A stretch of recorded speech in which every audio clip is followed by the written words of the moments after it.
Narcos here on AfterBuzz TV. So grab that popcorn and Kleenex. Join us right back here in a sec. You're tuning into the destination for TV superfan discussion, AfterBuzz TV. And now, let the buzz begin. Let it soak.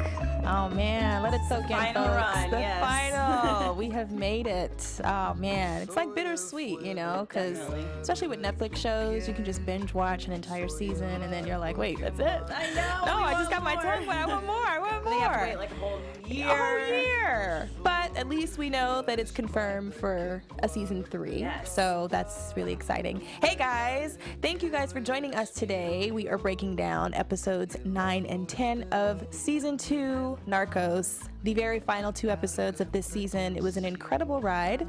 I'm Ashley. You guys can find me on Twitter and Instagram, Ashley_Chatman. And I also am joined by my lovely co-host. Thank you, Ashley. I'm Miaira Jennings, and you can find me on Instagram and Twitter at Miaira Jennings.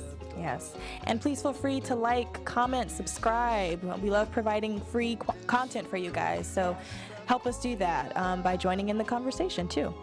All right. We have so much to do, yet so little time. So let's go ahead and dive right in. We are going to jump into episode 9, Nuestra Finca, which basically translates to like our farmhouse, our estate, which is where we spend most of our time with Pablo in this episode.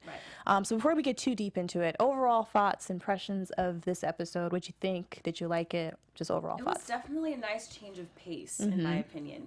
Just a nice, easy, laid-back farm life. Yeah. And of course, it was so short-lived, but so nice. Yeah, I agree. I honestly, I feel like the scene with Pablo and his dad, and we'll get into that in a second, probably one of the most important scenes of pretty much this entire series, because it just gave you so much information into, oh, this is why Pablo had such an obsession with wanting to be liked, wanting to be seen, wanting to be appreciated. He was lacking something, and we find out exactly what that was in this episode. So, speaking of the farm, we land here on a farm. The end of the last episode, Pablo and Limon are in the win. We didn't really talk about this too much in the last episode, but he's able to communicate with Tata through this like radio system that Valeria gives her, Tata. So he basically says, hey, I'm going dark. You probably won't hear from me for a while. And he and Limon end up on this farmland, and it turns out that the farmland belongs to his father. Wow, great introduction. Right? Shocker there, because we had never heard about his father. There was never really any mention of his father by Pablo, by anybody else. So it was just kind of interesting to see that he knew exactly where to go. So he had been in some sort of contact with his dad, or at least he knew about where his dad was. So he comes, and you can get the sense that they're estranged, and really great. You know, I just love like how men sometimes they just don't like to even mention things, you know. He's just, it's like, okay, son, you know, like they both know what's going on, they know what's happening, but they don't really talk about it. And he and Limon end up staying there for a little over a month and some change, like a month and a half, right? And we see a very different Pablo during this time. We see this progression of just him degrading even more and more. And he's living this very simple life, you know. He's away from all his lavish riches and servants and, you know, fast cars and bodyguards. It's just basically him, Limon, and his father.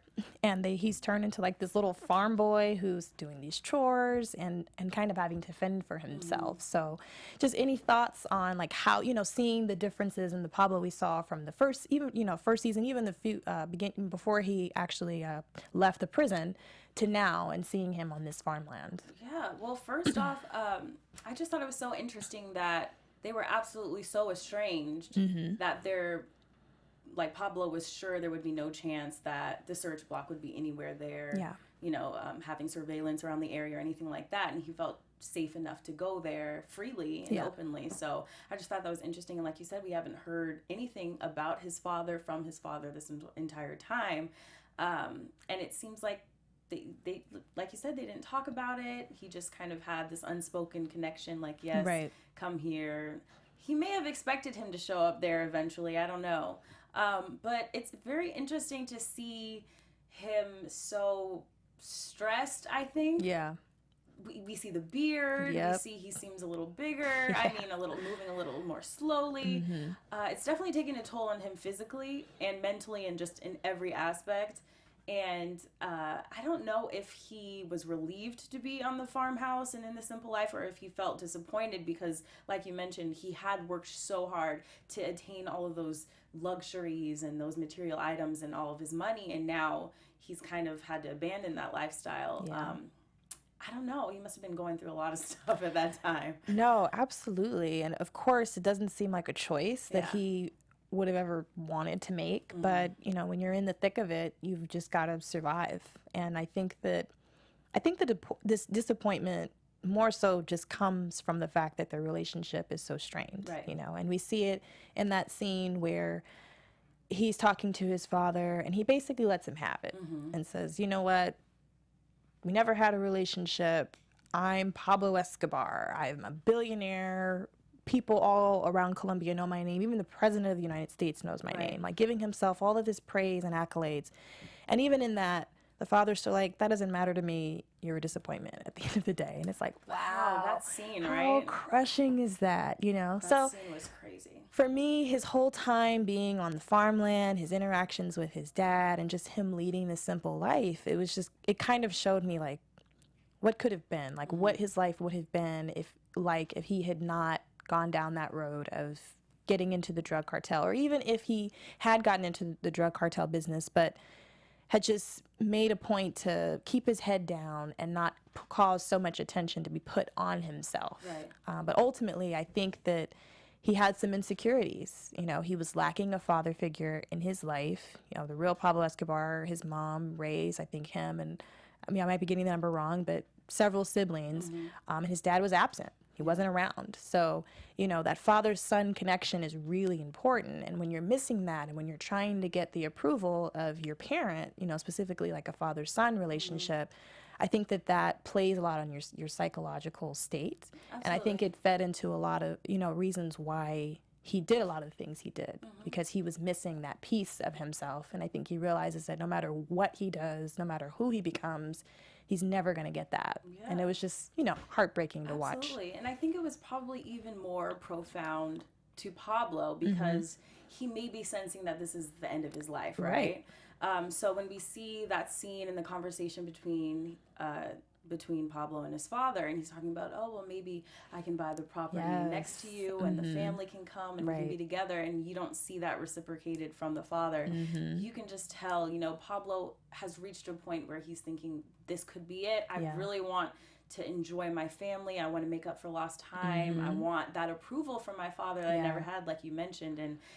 And like we find out in that scene with the pig, he was just not ready to give him that kind of love and affection and approval, because he doesn't approve of what he's been doing. Regardless of the riches and the money and the power that he's attained, it's disappointing to his father the way that he's done it. So it's definitely very profound. Yeah, absolutely. And, you know, it's just... God, I'm just like, you know, wait, if things were different, you know, wow, this could have been a really different story. But I guess this was fate, and this was destined for Pablo Escobar. And, you know, once you cross the line, it's really hard to go back and change it. So now they're there. And in the midst of that, we have Limon and Maritza. That whole story came full circle, which... in a way I was not expecting. I don't know if you were expecting it to kind of come full circle that way. Because I had heard that she was going to be the actress, her character was going to be very influential on the show.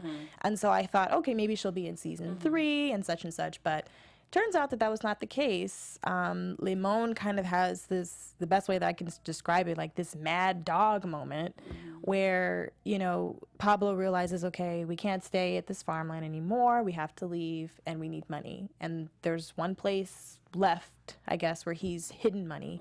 And when Limon goes to find it, is rot. And so he goes back to Maritza and tries to get the money that they gave her originally to take it back. And, you know, there's a struggle and he ends up killing her. But that scene to me was so powerful because, again, we've been trying to figure out, like, what's his motivation for wanting to be so loyal to Pablo, because there really isn't anything for him to gain at this point, you know, and this was a childhood friend of his that he had worked so hard to save. So for him just go, and I think it was I at least I took it as an accident, but either way, he was willing to put his friend's life on the line, even his own life on the line, to help Pablo. So any thoughts on the demise of poor Maritza and her baby?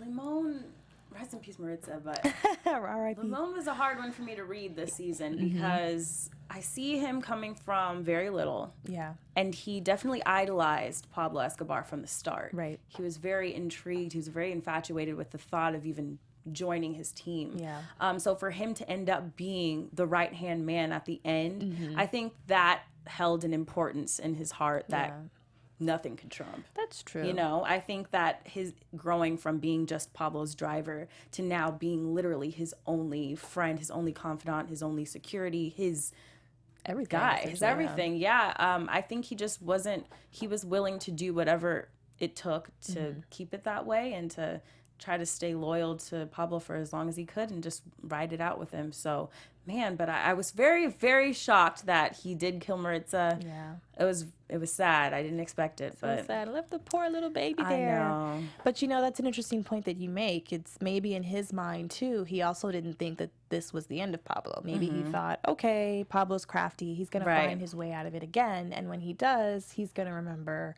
how important I was, what I did, But either way, just a very interesting relationship. And, seeing them together, it's just, again, it kind of levels the playing field a little bit with Pablo being at this very high level and then everybody else kind of being lower to him.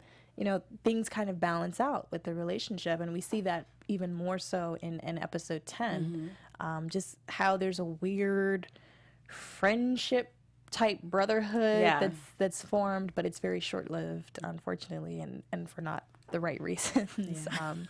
So we decide, Pablo decides, okay, it's pointless to try and take this little money that Maritza had, so he leaves it for his father. He's gone, and they're heading back to Medellín, which is huge, because everybody in Medellín is looking for him, and that's the hub of where Search Block is. So he's pretty much walking into his own grave by going back. But that's his home. That's a decision that he makes. And at the same time, Tata and her family are dealing with their own issues. So now the protective custody that they've been put under, they're basically, I don't want to say threatening, but they're now saying, like, look, you don't have much time here. We're going to have to let you go. And they don't have any money. They have no real protection, no allies. Even though Gaviria has condemned Los Pepes at this point, they're still out there. So any of, they could be killed at any time. So it's extremely dangerous. And she's under a lot of pressure. And she, he has this conversation with him later, I think in this episode or either in the next, but about having him give himself up. Do you think that was a real, do you think she really thought, okay, that was a real option for them? Or do you think she was just a concerned mother who was just trying to figure out, how she could protect her family? I really honestly thought she thought that could have been their way out. I don't think in her mind she was thinking that they were going to kill him regardless. Really? Even though I think in her mind she was thinking, man, just give yourself up and maybe it'll be hard for me to see you. Maybe you'll still have problems, but at least you won't be dead and at least we won't be struggling right now.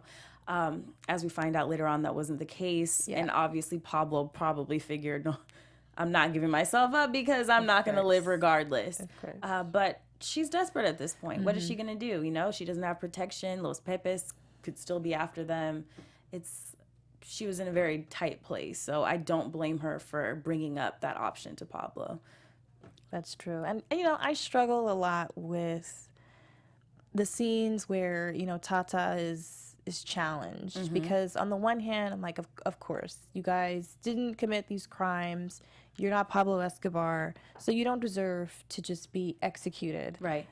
Like how a lot of the people, victims of Los Pepes have been. But at the same time, I'm also like, well, you knew who Pablo was. Yeah. And I think he was sort of at the beginning of his criminal career when they got married. So it wasn't like she had married someone who was just this average, ordinary guy, and then he turned into Pablo Escobar. No, Right. he was on the verge of being Pablo Escobar when you married him. So you knew what you were getting yourself into. You had a family with this man. You have been on the run with him. You have supported him. You've aided. You've abetted him. So I just struggle. I mean, for the kids, obviously, you don't want them to suffer because they're innocent parties in it.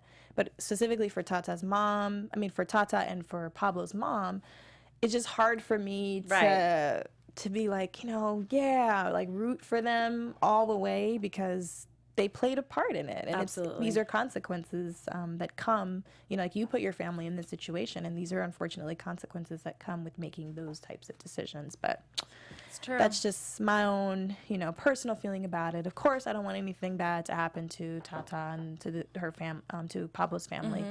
But it is something that I wrestle with. It's a sticky situation, definitely. There's so many different aspects of our relationships as viewers and as people who've heard the story and read about the story in regards to Pablo's family. Because like you said, they were innocent in some aspects. They were guilty in some other aspects beside the children, obviously. They did nothing. And they were just cute. But it's hard. Yeah, I think I struggled with that a little bit too. I don't know. I think especially the scene where Pablo's mother is talking to Tata about basically accusing her of betraying him because she presented the option for him to turn himself in. And to me, I'm thinking if only they would listen to Tata the whole time, Right. She wanted to leave so long ago. Right. She wanted to just take the kids, take the money, and go live a great lifestyle elsewhere. True. And, I think even his mother probably has that internal instinct in her where they just don't want to give that up. They don't want to back down to people. And it ended up being his demise, but I definitely understand Tata's point of view throughout this entire episode. So I thought it was well written. Very true. And also, too, I think what makes that even more complicated is just the fact that he shielded so much from them. There's so much that he did that, till this day, people, they strongly assume that it was Pablo, but there's no real way to confirm it. Like, it has the markings of Pablo Escobar, and it probably was him. Yeah. But a lot of people say, no, that wasn't him. I saw this documentary with Pablo's real mother, when he finally was caught, just in tears as any mother would be, heartbroken and saying that, he didn't do all these bad things that you people were saying that he did. So I think it's a mix of them not fully being realistic and accepting who he was, and then just not being exposed to a lot of the things that he did either. So them being shielded from it, I think it also helps with them not fully being able to realize it and just accept it, like this is a part of what comes with the whole deal. So they're kind of dealing with that pickle. On the same token, now we have some drama going down with the Cali cartel and with Moncada. So I kind of had predicted, like, okay, I feel like Judy is probably going to be I thought she was done for. I thought she's going to be checking out. Yeah. And it turns out that is the case, but it doesn't happen quite in the way that's typical of this show. So now that her labs have all been taken over by the Cali cartel in an effort to get Pablo's men out. They're basically like, well, we got the labs now. We're not going anywhere. So Judy's like, oh, yes, you are. And they're like, oh, no, we're not. So now, of course, when you steal someone's stuff and they want it back and you don't want to give it to them, what's the next best course of action? You get them whacked. So they want to kill Judy Moncada. Of course, I'm like, get in line. There's so many people who's on that list. And so Don Berna on his end, he's trying to work with the Castaños brothers to basically get her out of it because, he's been kind of like her sidekick throughout this entire season and like really helping her and protecting her.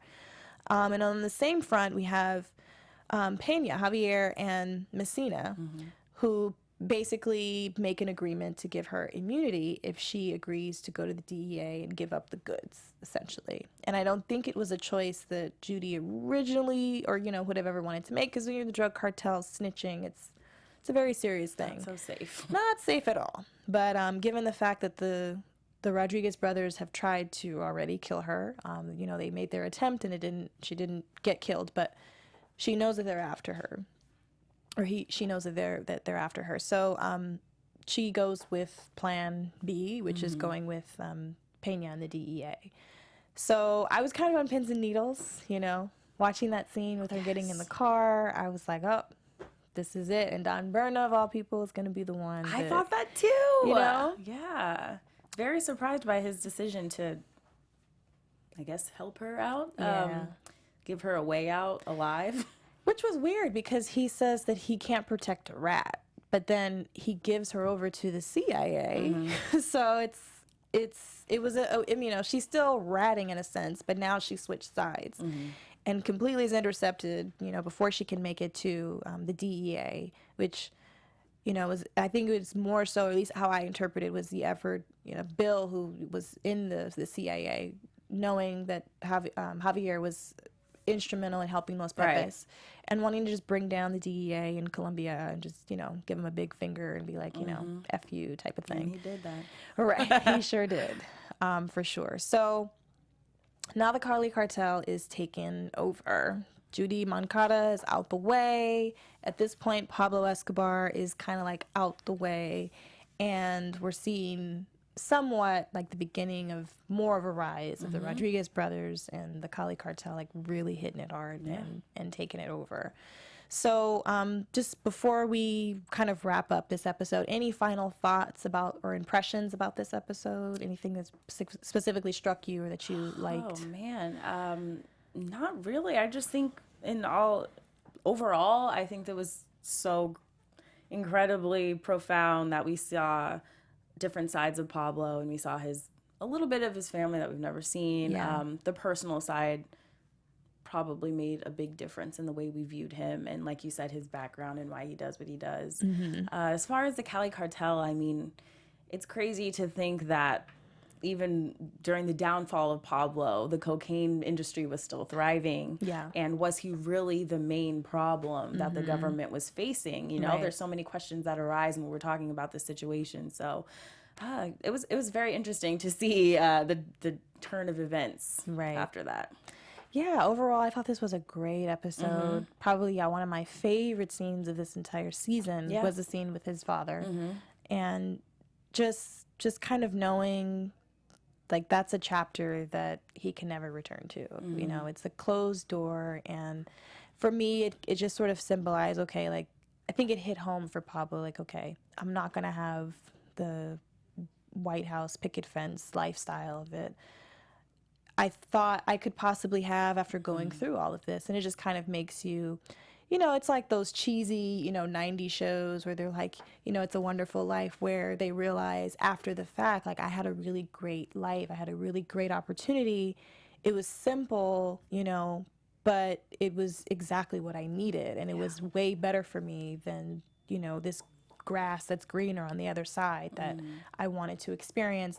And it turns out that it wasn't what it was cracked up to be. So just sort of seeing that and just really seeing, you know, we've been talking about it, like how much Pablo has changed. And, you know, big kudos to Wagner Moura for just sort of showing the descent, you know, and in his emotions, even in the things that he doesn't say. Like, we can see it very clearly on his face. Like, the clock is ticking and it's just wearing him out. And even aging him more, you know what I mean? Like, he looked way older, very tired, than what he was. Very, very tired. So, moving on then. And speaking of getting older, we opened for birthday. We opened episode 10, the season finale, Fin Cayo, which is the final key.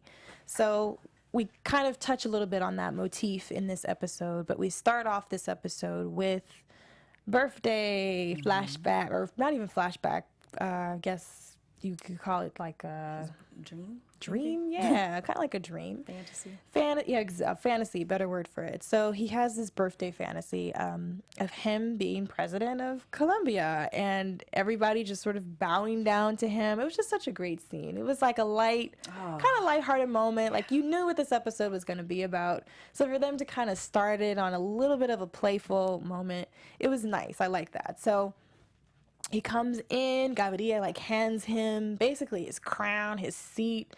He serves him, you know, gives him a cigar, serves him drinks. Like, people are just worshiping him, essentially. And his family comes in, and they bring him a cake, and they sing him happy birthday. And then he snaps into it, and we see him not in that scenario. We see him in a very different scenario. It's him having to be sung happy birthday through this walkie-talkie, staying in this very poor, hostile-looking place. Yeah. And he and Limon are back in Medellín. So before we dive really deep into it, there's so many great things about this episode that I want to talk about. Overall thoughts and impressions of this episode. I thought it was very well done. I thought they built the suspense a little bit. Yes. Definitely threw us off in the middle of the episode, which was great because obviously it wouldn't be as interesting if we just cut to the end. Of course. Definitely the suspense was there. The emotion was there. Very well done. Yeah. And you know what? I like that you said that, the suspense, because these are things that actually really happen too. So a lot of it, it's not just them like trying to throw us off. Like, no, like especially with this episode, with the signal and everything like that actually really happened. A process to end this. Yeah, absolutely. Sure. So the suspense was there, and again, it kind of takes you back into that time, you know, in the 90s, and get a really good understanding of what it was like bringing down this man. It was like a ghost, essentially. So I really, really love this episode because we see Pablo kind of accepting it. You know, he kind of went through these stages of grief that people go through, where they're like in denial, they're angered. We see him go through all of that. And at the very end of this episode, at least in some moments, I felt like there were moments of acceptance. And whether it was just accepting that he is who he is, and that there's no way he's going to be anybody else, because that's just who he is, or whether it was just accepting that he wasn't going to make it out alive. It was just such a calmness about Pablo, like probably one of the most calm in certain scenes that I've seen him. You know, obviously he was still trying to get away, but just overall, I felt like, you know, we really got a good glimpse of a little bit of just that assured Pablo that he was, like kind of almost like going out like a boss, you know, like, I'm gonna smoke my cigar while you guys put 50 bullets in me, because I'm just a boss like that, you know, and you'll always remember who I am. So that was what I really liked. I got the feeling of that for this episode. So after we have the, you know, birthday, I guess, celebration, if you want to call it that, really great scene with him and Limon. He comes back from the store and gives him like this charm. It's supposed to be, you know, like a good luck charm, essentially. It's supposed to keep him, protection. It's supposed to keep him safe. And it was such a simple scene, but again, just showing this brotherhood that they've kind of created. Like, he's making eggs and, you know, pan, and he comes in, he's like, hey, there's some eggs on the stove, eat up. Oh, I got you this at the store. And, you know, it was just, again, it's like him living this very simple life. And then at the end of the day, you know, like, Limon was the one who stuck by him till the very end. Didn't have a reason to. He came in so late in the game, but he stayed, and it actually turned out to be a good friend, you know. And he says that in this episode, like, you're a good man. And it's just, it sucks because there was so much potential for Limon, and had he not wrapped himself in Pablo's drama, he might have been able to do many, you know, great things. So, so the hunt for him is real. It is. We're getting in the thick of it. Crunch time, man. So, using the signal that he is broadcasting, that he doesn't know he's broadcasting from this walkie-talkie device, they're able to somewhat pinpoint.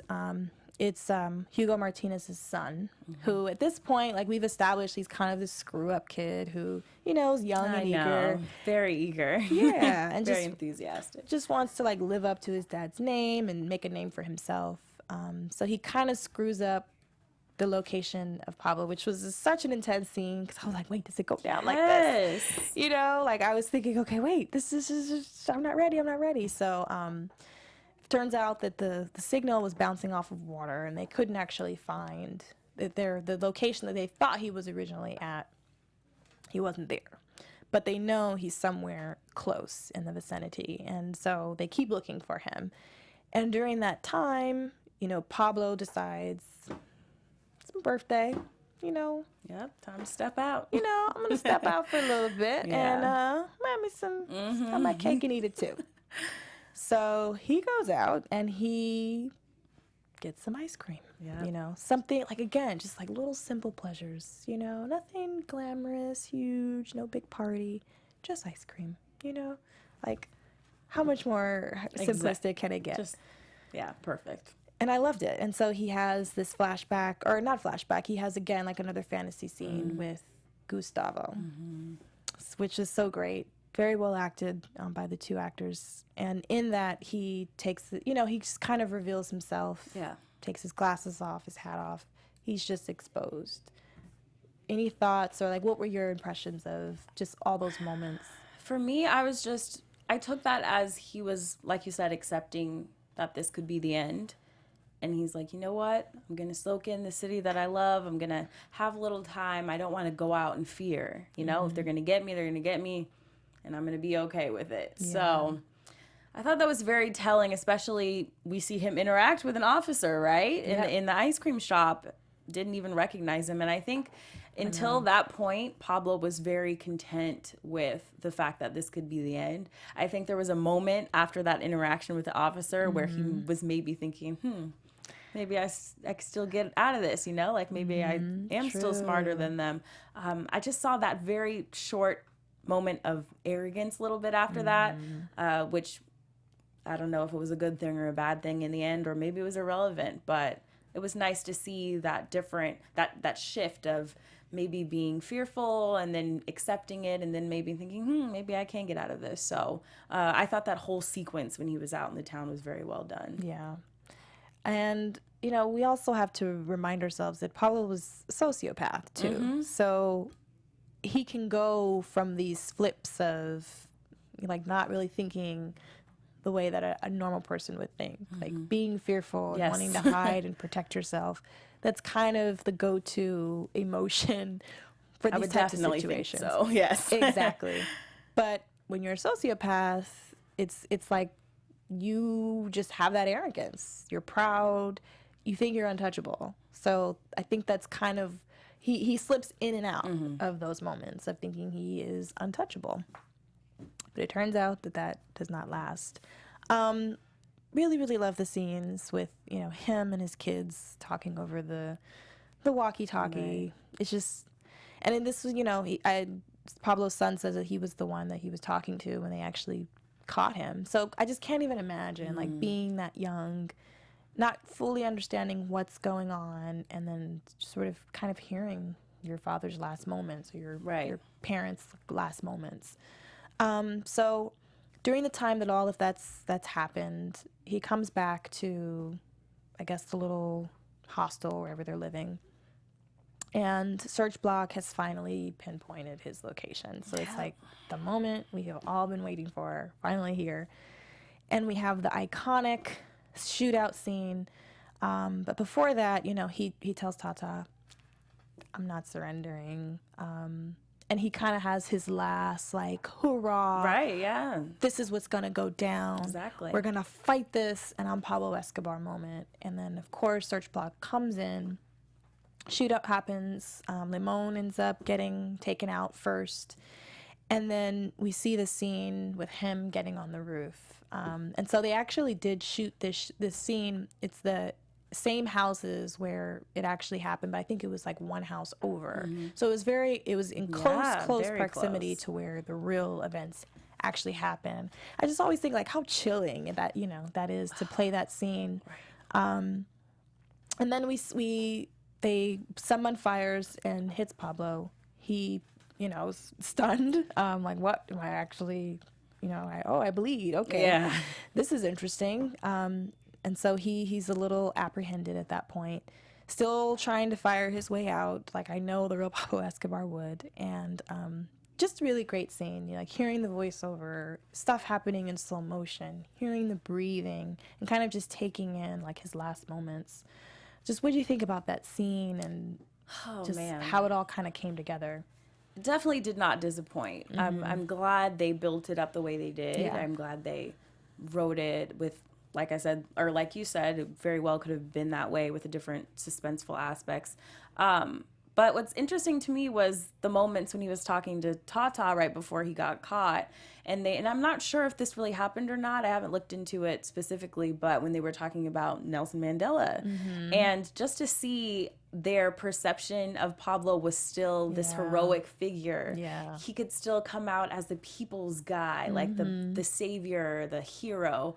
That was just so interesting to me to see them speaking like, yes, he could still be revered at the end of all of this. He could speak to these journalists, or he can turn himself in, and he could still come out as someone that was revered and looked up to. So I thought that was very interesting perspective. Yeah. Well, he still is revered. Oh, well, you know? Definitely, yes. In Colombia now, people still think he's a saint. They regard him as a saint. They don't believe any of the stories. You know, they don't believe he was an actual kingpin. Yeah. It's just so interesting to contrast that to the search block and their hatred for this guy, and just the list of things that they've seen him do and the harm and the damage that he's done, just juxtaposed with his family's perception of him, and his own perception and his dreams and his goals.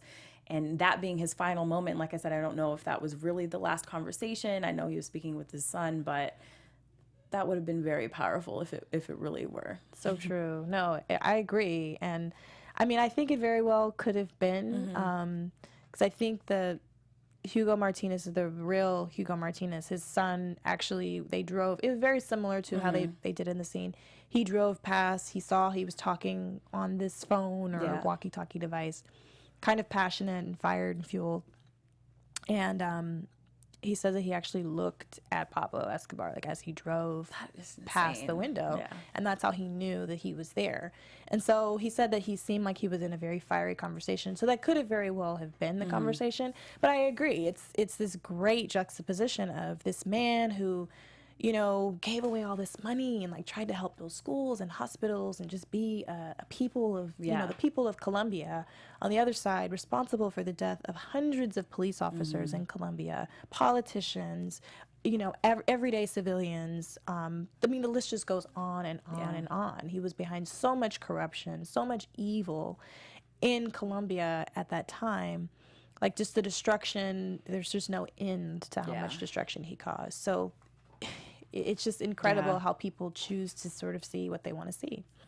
So we have this great scene. There's, you know, I think it was originally 3 men who kind of collectively, it's a toss-up as to who kind of initiated the final blow. Right. His son attests that he thinks that his dad actually killed himself because he had told him that that's what he was going to do, and he had said that it was in the same place that they ended up finding the bullet hole. So there's, you know, in the real version, there's it's up in the air as to how he actually went out. But he goes out, and they kind of do the reenactment with taking pictures of him, and it's for Colombia. And, you know, I give kudos to Narcos because they did a really good job of making this hard for the audience to just be like, yeah, you know, seeing Tata and hearing it on the radio, you know, his mother going to try and rescue him, and then being on a bus and hearing the news and everyone cheering. It's just like, I can't even imagine, you know, and like you're on the phone with him, or you're on, you know, you're speaking to him seconds before. Yeah. And then the next thing you hear, your husband's dead, your son's dead. It's just incredible how that all came together, and now they're all alone. They're in shambles. Yeah. You know? I think, and like you mentioned, I'm so grateful that they put in the real life footage throughout this whole entire season and series, because I think it reminds viewers that this is real. Yeah. You know, these were real people. This was a real family that had to deal with this loss. These were real people that had to deal with the effects of this whole entire cocaine industry and Pablo Escobar. So, you know, you said seeing his real mother's interview and then seeing that placed into the end of this episode was just a great call. Yeah. And the final monologue with, you know, Murphy, and talking about, like, you've been chasing this monster all this time for 2 seasons. He's been after this guy. And when you get up close to him, is just another guy, you know, and no real difference between you and me, except for the fact that he had more access to power, to money, to this opportunity that a lot of people may or may not take. But I mean, if given the choice, you're growing up poor in a poor country, what are you going to do? So it's really, really, you know, disheartening. Tata is like in shambles now. Her husband's gone. And on top of that, they now have to leave the protective custody, and they have no money, pretty much nothing. And she has to basically go crawling to the Rodriguez brothers, like to add insult to injury, you know, like I have to go to my enemies, my husband's enemies, and appeal to them so that they can basically let us live. And so they're like, okay, yeah, we'll let you live, but everything got hand over the booty, baby. So she ends up having to give pretty much all of whatever his estate, whatever assets he had left, they had to go to him. And I think even in the real story, she had even promised the cartel, the Rodriguez brothers and the Cali cartel, that like her son, her family would not be involved in the drug cartel at all. It's kind of a way to like make amends and to say, like, please let us live. So they give up everything in order to basically protect themselves and to just kind of survive from then on, because Pablo's gone, her rock is gone, and she has to step up and be the head of the house now. So really, really sad story for, you know, to end for them. But they make it out alive, and they now know, like, ups and downs, downfall. They still were able to survive this entire ordeal. So somewhat of a light at the end of the tunnel there. And so we think it's the end for, I really, really love how the end of this episode. So we find out through the discussion with DEA and with Javier, that even though Pablo was on the run, the drug cocaine business was still growing, like exponentially growing. That is a huge revelation right Huge revelation that's happening there, which that was something that kind of caught me by surprise, and I had to fact check that because I was like, wow, really? He was a billionaire, you know, and billionaire back in the 90s, which is like even more money now than it's worth now. So for the business to be growing, you know, they basically ask him, like, how much do they know about the Cali cartel? So it's kind of a hint, wink, wink, nudge, nudge. Season 3. This is what season 3 is going to be about. So we haven't really gotten too much information about season 3, but we do know it's going to dive into more of the Cali cartel with the Rodriguez brothers and beyond. Hopefully we'll end up in Miami and some other really cool places and be introduced to some other great characters. And speaking of season 3, you want to just dive into predictions for season 3? Yeah, why not? Should be interesting. AfterBuzz TV predictions. Final predictions for this season. Let's see. For season 3, you know what? I don't know. I don't really think I have any predictions for the next season. What I can say I hope for is more detail into characters like Pablo, like what we got from Pablo and his family, and Limon and Maritza and La Kika. I'd love to see even more delving into these characters and all the people that are affected by the Cali cartel. And I'm gonna miss the show with Pablo Escobar. I must say, I'm gonna miss him. True. I'm just hoping that they can build another dynamic character, if not multiple characters, in this next season that will really have us torn, like we were with these first 2 seasons, whether or not we want to root for them, whether or not we want to hate them. So that's what I'm hoping for, but I'm pretty sure the writers have it covered. Oh, of course. I have full confidence and faith in them. Season 1 and 2 blew me away. Such a great show. They did a really great job, as you said, just sticking to the true story. And I think that we'll be in store for some really great stories. It's a hard to follow, a hard act to follow with Pablo Escobar. Yes. He was just such a colorful character, had so much depth, and just one of the most ruthless drug lords of all time in our history. So it's really hard to follow him up, and you want that same action and intensity and tension. But I think that there's just so much room for them to go. I mean, they're in Colombia now, but they can go to other parts of the world. They can come to the U.S. and Miami and New York. So there's a lot of room for them to go. And I hope that we'll see, you know, my biggest hope is that we'll see, you know, some female queen pins. Kind of get that female love going on in there. I'm definitely here for that. Yeah, and just sort of see some more real stories of people's lives who were affected by the drug business and beyond. So, all right, guys, that just wraps it up for season 2 of Narcos. If you haven't seen it all, you can watch it again and again and again. And where can they find you, Lovely, if they want to find you online? Ashley. You can find me online on Twitter and Instagram at Miaira Jennings and youtube.com/Miaira Jennings TV. Yes. I'm Ashley, guys. You can find me on Instagram and Twitter, Ashley_Chatman. Thank you so much for joining us for this season of Narcos. Yes. We hope to see you back for episode next year, 3, right? Maybe next year, hopefully. All right, guys. Have a great Sunday, and we will check in with you all later. Bye. From executive producers Maria Menounos, Kevin Undergaro, Phil Svitek, and the entire AfterBuzz TV staff, we would like to thank you for listening to the AfterBuzz TV network. To watch or listen to other after shows and post comments or questions, be sure to visit AfterBuzzTV.com. I'm Sir Richard Wentworth, and this has been a presentation of AfterBuzz TV. Buzz you later. The views expressed herein are those of the hosts only and do not necessarily reflect the views of AfterBuzz TV or its owners or principals.